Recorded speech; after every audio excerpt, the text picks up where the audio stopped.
Ici, le programme est établi le jour même par les participants, selon vraiment les sujets qui les intéressent. Et donc le format aussi fait en sorte que tout le monde est sur le même niveau. C'est-à-dire qu'il n'y a que des participants. Ce qui va se passer, c'est que pendant les sessions, ça va prendre la forme de table ronde, très organique, où il y a une qualité au niveau du networking, du réseautage, qui apporte une vraie valeur ajoutée par rapport aux autres formats. Moi, j'ai suivi un atelier sur le marketing et les marques, qui finalement beaucoup parlé de Facebook. Et un autre atelier très intéressant sur une nouvelle plateforme qui se créerait autour de Wine Trend Spotting, tout ce qui est innovation et nouveaux produits du vin et comment est-ce qu'on peut en parler et échanger sur le sujet. Je viens aussi rencontrer les acteurs dont on entend souvent parler et qu'on croise rarement de face. Parce que je pense que ce qui est important quand on fait du réseau sur Internet, c'est pas seulement d'être sur Internet et de s'envoyer des petits mails, mais aussi de pouvoir se rencontrer finalement au bout du compte.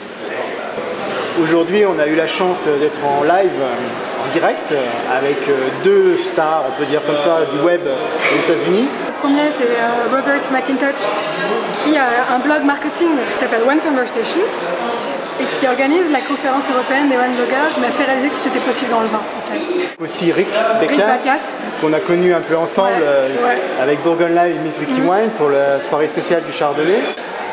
Aujourd'hui, c'était un peu les trois dimensions, quoi. Le web, le réel, le fantasme du vin réunis ensemble pendant 3 quarts d'heure.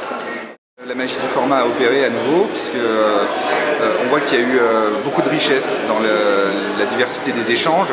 Et aussi une preuve du succès, c'est qu'on a déjà validé sur le principe de prochaines éditions de Vinocamp.